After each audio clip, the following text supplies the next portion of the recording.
الحمد لله وكفى والصلاة والسلام على من لا نبي بعده صاحب التاج والمعراج سيد الإنس والجنات محبوب رب الأرض والسماوات الذي اسمه مكتوب في الإنجيل والتوراة أرسله الله تعالى بالحق بشيرا ونذيرا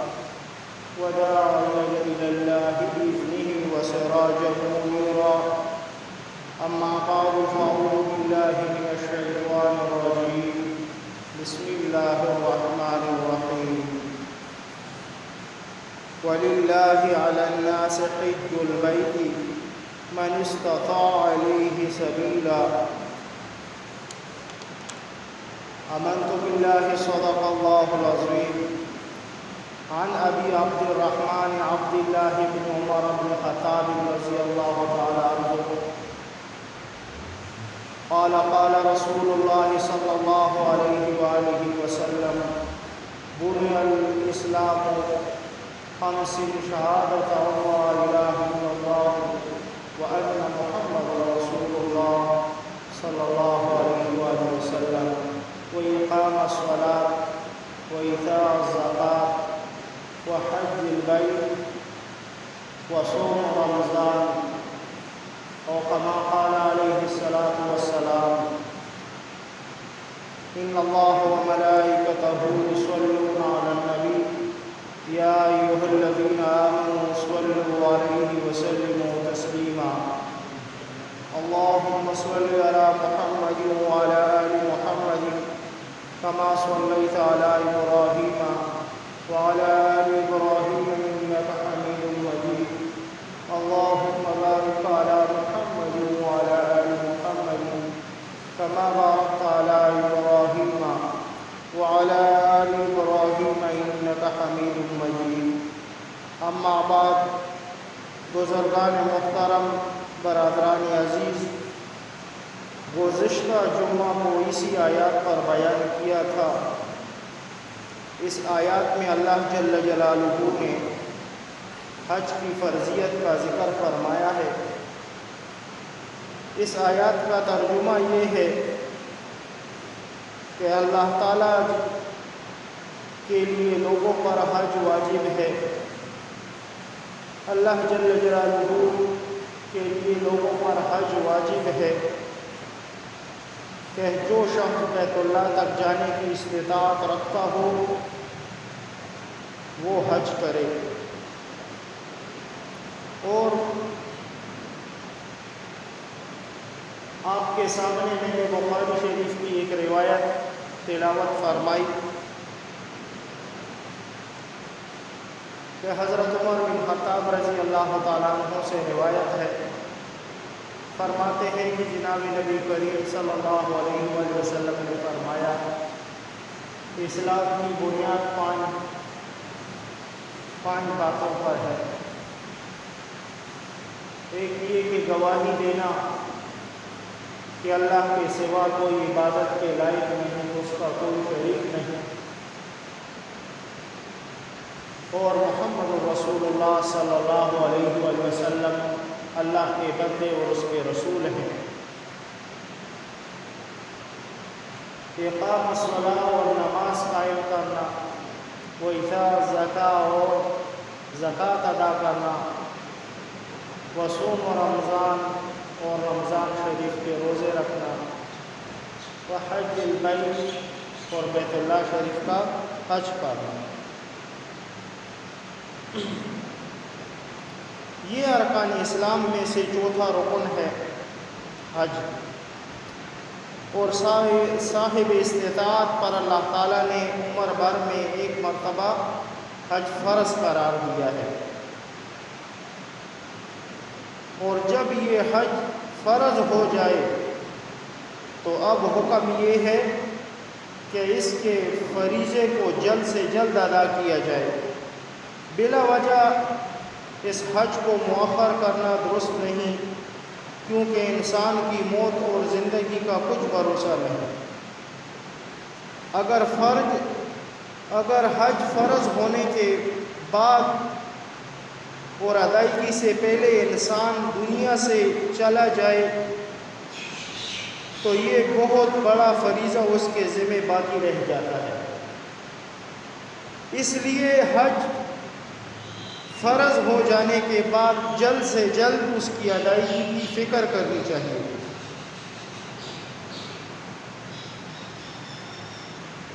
لیکن آج کل ہم لوگوں نے حج کرنے کے لیے اپنے اوپر بہت سی شرائطیں عائد کر لی ہیں، بہت سی ایسی پابندیاں عائد کر لی ہیں جن کی شریعت میں کوئی اصل نہیں۔ بعض لوگ یہ سمجھتے ہیں کہ جب تک ان کے دنیاوی مقاصد پورے نہ ہو جائیں، مثلاً جب تک مکان نہ بن جائے، جب تک بیٹیوں کی شادیاں نہ ہو جائیں، اس وقت تک حج نہیں کرنا چاہیے۔ یہ خیال بالکل غلط ہے، شریعت سے اس کا کوئی تعلق نہیں ہے۔ بلکہ جب انسان کے پاس اتنا مال ہو جائے کہ اس کے ذمے اس کے ذریعے حج ادا کر سکے، یا اس کی ملکیت میں اتنا سونا اور زیور ہے اور وہ اتنا ہے کہ اگر اس کو فروخت کر کے اس کو بیچ کر دے تو اس کی رقم اتنی وصول ہو جائے گی جس کے ذریعے حج ادا ہو جائے گا، تب بھی یہ حج فرض ہو جائے گا اس شخص پر۔ اگر سونا چاندی بیچے اور اتنا پیسے بنتے ہیں جس پر حج ادا ہوتا ہے تو اس شخص پر حج فرض ہو جائے گا۔ لہذا فرض ہو جانے کے بعد اس کو کسی چیز کا انتظار کرنے کی ضرورت نہیں ہے۔ لہذا یہ سوچنا کہ ہمارے ذمہ بہت سے کام ہیں، ہمیں مکان بنانا ہے، ہمیں اپنی بیٹیوں کی یا بیٹوں کی شادی کرانی ہے، اگر یہ رقم ہم حج میں صرف کر دیں، حج میں خرچ کر دیں تو ان کاموں کے لیے رقم کہاں سے آئے گی؟ یہ سب فضول خیالات اور فضول سوچیں ہیں کہ ہم اپنی بیٹیوں کی شادی اور بیٹوں کی شادی کریں گے اور حج کے لیے نہیں جا سکتے، حج کے لیے پہلے نہیں جا سکتے، پہلے اپنی بیٹیوں کی شادی کریں گے اور یہ رقم تو ہم نے اس کے لیے وقف کی ہوئی ہے۔ یہ سب فضول خیالات ہیں انسان کے اور فضول سوچ ہے۔ یہ اللہ جل جلالہ نے اس حج کو خاصیت یہ دی ہے، اس حج میں یہ خاصیت رکھی ہے کہ اللہ تعالیٰ کے فضل و کرم سے حج ادا کرنے کے نتیجے میں آج تک کوئی شخص نہ غریب ہوا ہے اور نہ مفلس ہوا ہے۔ قرآن کریم کا ارشاد ہے یشہدوا منافع لہم، یعنی ہم نے حج فرض کیا ہے تاکہ تم اپنی آنکھوں سے وہ فائدہ دیکھو، تاکہ تم اپنی آنکھوں سے اس کے فائدے دیکھو۔ بعض لوگوں کی یہ سوچ ہوتی ہے کہ بھائی میں حج کے لیے چلا جاؤں تو میرا یہ مکان رہ جائے گا بننے سے، میرے بیٹوں کی شادی رہ جائے گی، اور اس شادی کی وجہ سے وہ حج کو تاخیر کر دیتا ہے، مؤخر کر دیتا ہے حج کو، حالانکہ اس پر حج فرض تھا اور اس نے فرض حج کو ٹھکرا دیا۔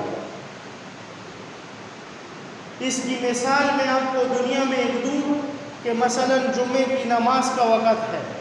اب یہ نماز بھی فرض ہے، ایک شخص کہے کہ میرے بیٹے کی شادی ہے، میں جمعے کی نماز نہیں پڑھتا، اس کی مثال ایسی ہے۔ تو اب معاشرے میں لوگ اسے کیا کہیں گے کہ اس جاہل کو دیکھو، یہ کہہ رہے کہ میں نماز نہیں پڑھتا کیونکہ میرے بیٹے کی شادی ہے، حالانکہ تاریخ گواہ ہے جب سے حج شروع ہوا ہے، جب سے اللہ جل جلالہ نے اس حج کو فرض کیا ہے، جب سے لوگوں نے اس حج کا فریضہ ادا کرنا شروع کیا ہے، ابراہیم علیہ السلام کے اعلان کے بعد آج تاریخ تک جس نے بھی حج ادا کیا ہے فرض، اللہ جل جلالہ نے اس کو ڈبل ٹربل مال سے نوازا ہے۔ لیکن یہ شیطان انسان کے دماغ میں فضولیات ڈالتا ہے، فضول خیال اور فضول سوچیں ڈالتا ہے کہ بھائی اگر تم نے حج پر اتنے پیسے لگا دیے تو تمہارا یہ کاروبار کیسے چلے گا، حج پر اتنے پیسے لگا دیے تو تمہارے بیٹے کی شادی کیسے ہوگی، حج پر اتنے پیسے لگا دیے تو یہ مکان کیسے بنے گا، یہ سب فضول خیالات اور فضول سوچیں ہیں۔ جس نے بھی حج ادا کیا ہے اس کو اللہ جل جلالہ نے عظیم نعمتوں سے نوازا ہے۔ حج کے بے شمار فائدے ہیں، ان کا احاطہ کرنا بھی ممکن نہیں، انہیں شمار کرنا بھی ممکن نہیں ہے کہ حج کے فائدے کتنے ہیں۔ ان میں سے ایک فائدہ یہ ہے کہ اللہ جل جلالہ رزق میں برکت بہت زیادہ اور وسیع عطا فرما دیتے ہیں۔ جو شخص حج ادا کر کے آتا ہے اللہ جل جلالہ اس کے رزق میں بہت برکت عطا فرما دیتا ہے۔ حج بیت اللہ کا سلسلہ ہزاروں سال سے جاری ہے، آج تک کوئی ایک انسان بھی ایسا نہیں ملے گا جس کے بارے میں یہ کہا جا سکے کہ اس شخص نے چونکہ اپنے پیسے حج پر خرچ کر دیے اس وجہ سے یہ فقیر ہو گیا، غریب ہو گیا۔ البتہ ایسے بے شمار لوگ آپ کو ملیں گے کہ حج کی برکت کی وجہ سے اللہ جل جلالہ نے ان کے رزق میں برکت عطا فرمائی، ان کے کاروباروں میں برکت عطا فرمائی اور ان کی وسعت اور خوشحالی ان کو عطا فرمائی۔ لہٰذا یہ خیال بالکل غلط ہے کہ جب تک دنیا کے فلاں کام سے فارغ نہ ہو جاؤں اس وقت تک حج نہیں کروں گا، یہ بالکل فضول خیالات اور فضول سوچیں ہیں۔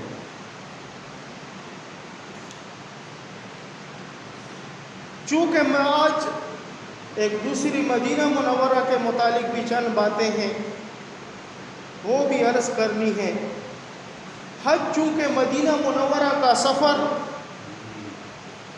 حج کے ارکان میں سے نہیں ہے اور فرض اور واجب بھی نہیں ہے، اگر کوئی شخص مکہ مکرمہ جا کر حج کر لے اور مدینہ طیبہ شریف نہ جائے تو اس کے حج میں کوئی کمی واقع نہیں ہوتی۔ البتہ یہ بات ضرور ہے کہ مدینہ منورہ کی حاضری عظیم سعادات میں سے ہے، عظیم فضیلت ہے اس کی۔ سرکار دو جہان صلی اللہ علیہ وآلہ وسلم کے روزے پر حاضری نہ ہو اس کی تو سب سے بڑا بد نصیب وہ ہے۔ ایک تو یہ ہے کہ ایک شخص حج کے لیے گیا، اس کے پاس صرف اور صرف اتنا مال تھا، اتنے پیسے تھے کہ وہ صرف مکہ مکرمہ میں ہی رہائش کر سکتا تھا، مدینہ طیبہ کے پیسے اس کے پاس نہیں تھے۔ اور بہت کم لوگ تاریخ میں ایسے ہوں گے، بلکہ جس نے بھی حج کا ارادہ کیا اور مکہ شریف گیا اور اس نے حج ادا کیا، اللہ جل جلالہ نے اس حج کے دوران ہی اس کے لیے مدینہ منورہ کی سعادت کی فضیلت بنا دی اور وہ بغیر مال کے بھی مدینہ منورہ پہنچا ہے۔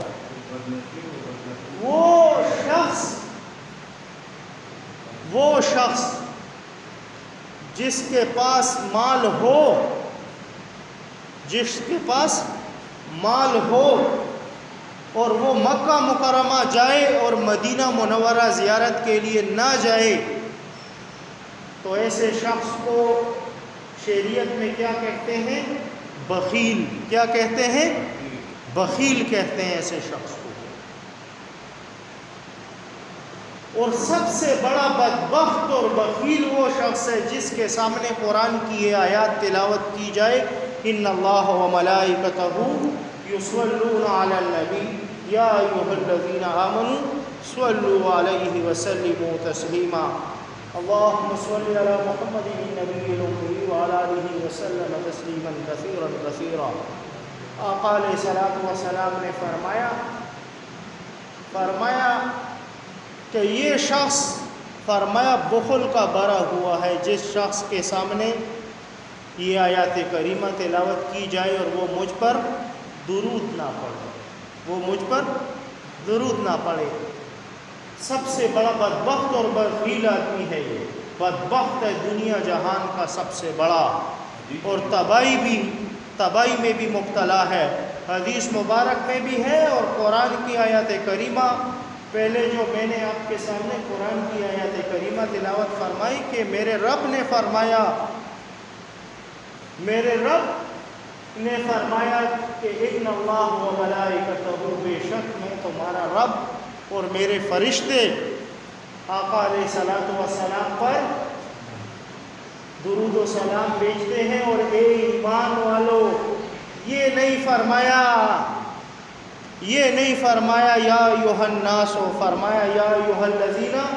آمنوا۔ یا ایھا الناس فرمایا ہوتا تو اس میں کافر، مشرک، یہود، نصارہ سب ہوتے، لیکن یا ایھا الذین آمنوا فرمایا، اور یہ حضور نبی کریم صلی اللہ علیہ وآلہ وسلم کی امت کو ایک تحفہ ملا ہے۔ بارکیف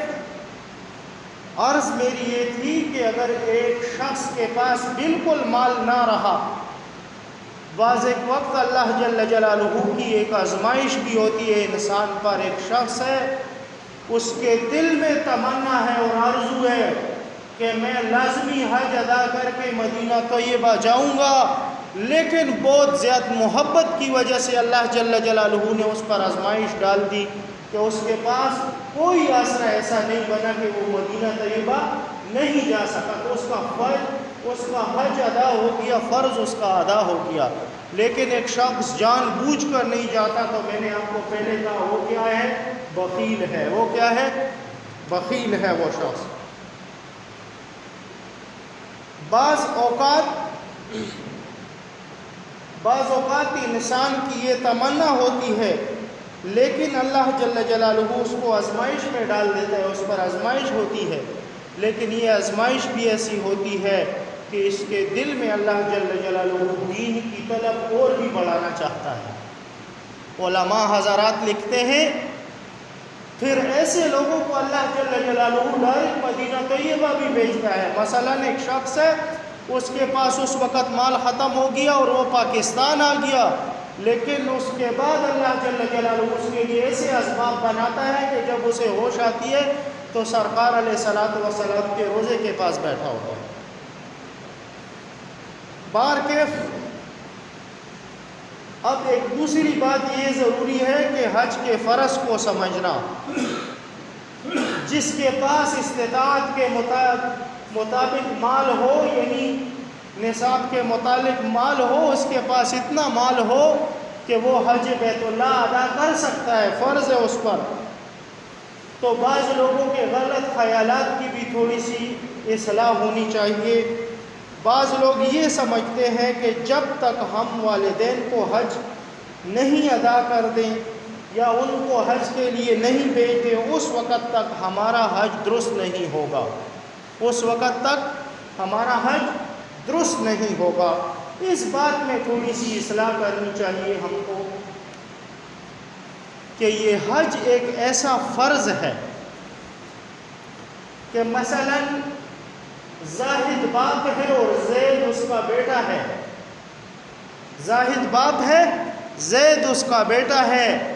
زاہد کے پاس مال نہیں اور بیٹا جو زید ہے اس کے پاس مال ہے، اتنا مال ہے کہ یہ صرف اپنا فرض پورا کر سکتا ہے، اتنا مال ہے کہ صرف یہ اپنا فرض پورا کر سکتا ہے، تو ایسے شخص کے لیے شریعت کا کیا حکم ہے؟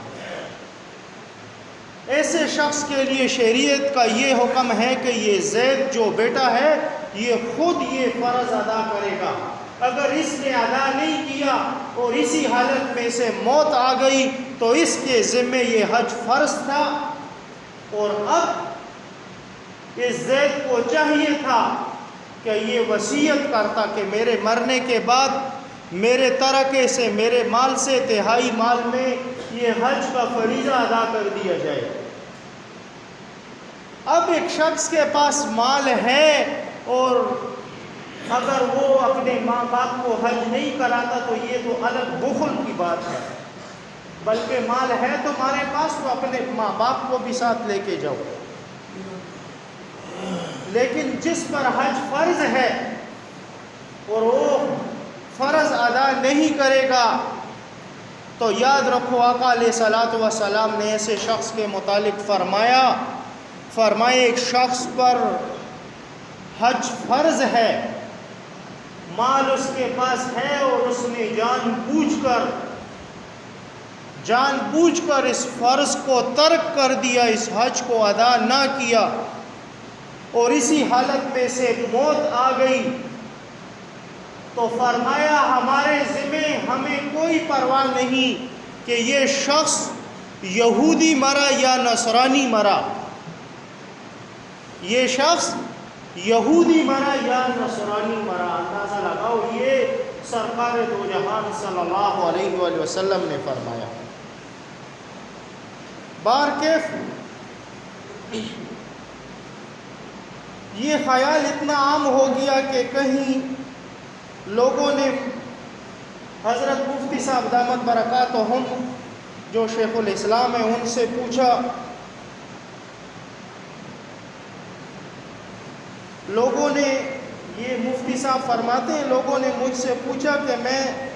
حج پر جانا چاہتا ہوں لیکن میرے والدین نے حج نہیں کیا۔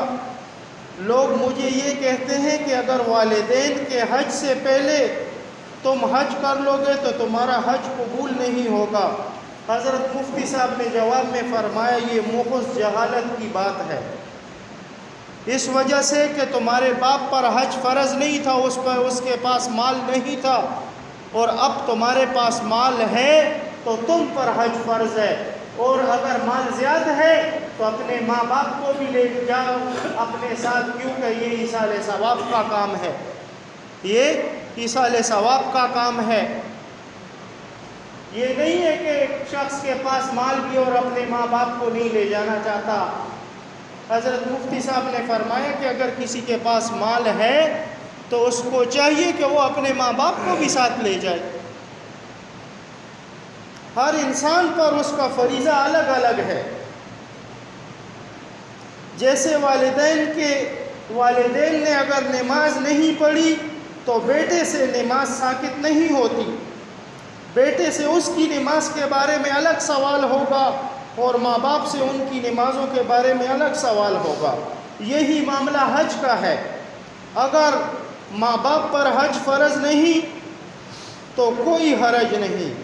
اگر وہ حج پر نہیں گئے تو کوئی بات نہیں، لیکن اگر آپ پر حج فرض ہے تو آپ کے لیے حج پر جانا ضروری ہے، اور اگر یہ کوئی ضروری نہیں کہ پہلے والدین کو حج کرائے اور پھر خود کرے، یہ سب غلط خیالات ہیں۔ جس کے ذمہ فرض ہے اسی کو ادا کرنا ہے۔ ہر انسان اللہ تعالیٰ کے نزدیک اپنے اعمال کا مکلف ہے، اس کو اپنے اعمال کی فکر کرنی چاہیے۔ ہم میں سے بہت سے مسلمان ایسے ہیں جو ذاتی ضروریات اور ذاتی کاموں کی خاطر لمبے لمبے سفر کرتے ہیں، یورپ کا سفر کرتے ہیں، امریکہ کا سفر، فرانس اور جاپان کا سفر کرتے ہیں، لیکن اس بات کی توفیق نہیں ہوتی کہ اللہ تعالیٰ کے گھر پر حاضری دے دیں۔ یہ بڑی محرومی کی بات ہے۔ نبی کریم صلی اللہ علیہ وآلہ وسلم نے فرمایا اس شخص کے لیے جو مالدار ہو، جس کے پاس مال بہت ہو، اس شخص کے لیے بہت سخت وعید فرمائی جو صاحب استطاعت ہونے کے باوجود حج نہ کرے۔ چنانچہ ایک حدیث میں ارشاد ہے کہ جس شخص پر حج فرض ہو گیا اور پھر بھی وہ حج کیے بغیر مر جائے تو ہمیں اس کی کوئی پرواہ نہیں کہ وہ یہودی ہو کر مرے یا نصرانی ہو کر مرے۔ لہٰذا یہ معاملہ اتنا معمولی نہیں کہ انسان اس حج کے فریضے کو ٹالتا رہے، یہ سوچتا رہے کہ جب فرصت اور موقع ملے گا تو حج ادا کروں گا، تو یہ بالکل غلط خیالات ہیں انسان کے۔ بعض لوگ یہ سمجھتے ہیں کہ بیٹیوں کی شادی کرا دینی ہے اور بیٹوں کی شادی کرانی ہے، اس وقت تک حج نہیں کرتا جب تک کہ بیٹے بیٹیوں کی شادی نہ ہو جائے۔ یہ بھی بیکار کی بات ہے، یہ بھی بالکل بیکار کی بات ہے۔ یہ بالکل ایسی ہی ہے جیسے کوئی شخص یہ کہے کہ جب میری بیٹی کی شادی ہو جائے گی تب نماز پڑھوں گا۔ جیسے میں نے آپ کو پہلے کہا کہ ایک شخص یہ کہے کہ جب تک میری بیٹی کی شادی نہیں ہوگی میں نماز نہیں پڑھوں گا، تو اب نماز بھی فرض ہے اور حج بھی فرض ہے۔ ایسی مثال اس شخص کی بھی ہے کہ یہ شخص یہ کہہ رہا ہے کہ جب تک میرے بیٹے کی شادی نہ ہو جائے تب تک نماز نہیں پڑھوں گا، تو لوگ معاشرے میں اسے کیا کہیں گے؟ کہیں گے اس کی کیسی کفرانہ سوچ ہے۔ معاشرے میں ہمارے لوگ اسے کیا کہیں گے؟ کہیں گے اس کی دیکھو کیسی کفرانہ سوچ ہے کہ یہ کہتا ہے کہ جب تک میرے بیٹے کی شادی نہ ہو جائے تو میں نماز نہیں پڑھوں گا۔ تو ایسی مثال اس شخص کی ہے کہ ایک شخص کے پاس مال ہے اور وہ حج کے لیے نہیں جاتا اور کہتا ہے پہلے میں اس بیٹے کی شادی کراؤں گا۔ اس کی بھی مثال ایسی ہے۔ بعض ہمارے اس معاشرے کے اندر بہت باتیں ایسی ہیں جن کا شریعت سے کوئی تعلق نہیں ہے، محض ہم نے صرف اپنے دماغ سے بنائی ہوئی یہ باتیں ہیں، اپنے دماغ سے بنائی ہوئی ہیں۔ البتہ حج ایک چیز پر موقوف ہے، وہ یہ ہے کہ اگر کسی شخص پر قرضہ ہے تو قرض کو ادا کرنا حج پر مقدم ہے۔ قرض پہلے ادا کرے گا، بعد میں حج کے لیے جائے گا۔ انسان کے اوپر قرض نہیں رہنا چاہیے، جلد سے جلد قرض کو ادا کرنا چاہیے۔ اس کے علاوہ لوگوں نے اپنی طرف سے بہت سے کام حج پر مقدم رکھے ہیں۔ مثلا پہلے جیسے میں نے کہا کہ مکان بنا لوں، مکان خرید لوں، گاڑی خرید لوں، پھر حج کر لوں گا، تو یہ اصل باتیں نہیں ہے، اس کا ہمارے مذہب کے ساتھ کوئی تعلق نہیں ہے، بالکل دور دور سے۔ بعض لوگ یہ سوچتے ہیں کہ جب بڑھاپا آ جائے گا تو اس وقت حج کریں گے، جوانی میں حج کرنے کی کیا ضرورت ہے؟ حج کرنا تو بوڑھوں کا کام ہے، نعوذ باللہ، یہ لوگوں کی سوچیں ہیں۔ جب بوڑھے ہو جائیں گے اور مرنے کا وقت آ جائے گا تو اس وقت حج کر لیں گے۔ یاد رکھیں یہ شیطانی دھوکہ ہے، یہ ایک شیطانی دھوکہ ہے۔ ہر وہ شخص جو بالغ ہو جائے اور اس کے پاس اتنی استطاعت ہو کہ وہ حج ادا کر سکے تو اس پر حج فرض ہو گیا، اور جب حج فرض ہو گیا تو اب جلد سے جلد اس فریضے کو انجام دینا چاہیے۔ بلا وجہ تاخیر کرنا جائز نہیں ہے۔ اس میں کیا پتہ بڑھاپے تک وہ زندہ بھی رہے گا یا نہیں رہے گا، بلکہ در حقیقت حج تو جوانی کی عبادت ہے۔ جوانی میں آدمی کے قوی اور مضبوط ہوتے ہیں اور وہ تندرست ہوتا ہے، اس وقت وہ حج کی مشقت کو آسانی سے برداشت کر سکتا ہے۔ لہٰذا یہ سمجھنا کہ بڑھاپے میں حج کریں گے یہ بالکل غلط بات ہے، اور یہ اس کا ہمارے مذہب سے کوئی تعلق نہیں ہے۔ اور جوانی کی عبادت اللہ جل جلالہ کو بہت پسند ہے، جوانی کی عبادت بھی اللہ جل جلالہ کو پسند ہے۔ بعض مسائل ایسے ہیں، ایک شخص کا باپ ہے، اس کے پاس مال تھا اور اسی اثناء میں اس کا باپ فوت ہو گیا، تو اس کے لیے شریعت کا یہ حکم ہے کہ اس کی وجہ سے اس کے بچے حج بدل ادا کر سکتے ہیں۔ حج بدل کا طریقہ یہ ہے کہ باپ کے ترکے میں سے ایک تہائی مال میں وہ حج بدل ادا کریں گے اپنے باپ کی طرف سے۔ اگر کسی کو بیچتے ہیں حج کے لیے، مثلا زاہد ہے، اس کا ایک استاد تھا، اس نے اپنے استاد کو اپنے باپ کے لیے حج بدل کے لیے بھیج دیا کہ یہ میرے باپ کی جگہ حج بدل ادا کرے گا، 1/3 مال اس نے خرچ کر دیا تو یہ حج بدل ادا ہو جائے گا۔ لیکن سب کو چاہیے کہ اپنی جوانی میں، اپنی زندگی میں جس پر حج فرض ہے تو وہ خود ادا کریں، اس آسرے پر نہ رہے کہ میں بوڑھا ہو جاؤں گا تو حج ادا کروں گا۔ تو یہ ہماری سوچیں اور فکریں ہمیں صحیح کرنی چاہیے۔ جیسے ان باتوں کا خلاصہ یہ کہ بعض لوگ یہ کہتے ہیں کہ بیٹا بیٹیوں کی شادی کرا دو، بعض لوگ یہ کہتے ہیں کہ مکان بنا لوں اور گاڑی خرید لوں تب حج کروں گا، تو اس کا ہمارے مذہب سے کوئی تعلق نہیں ہے۔ دور دور تک اپنی اصلاح کرنی چاہیے، مجھے بھی اور آپ کو بھی۔ وآخر دعوانا ان الحمد للہ رب العالمین۔ سنتیں ادا کرو۔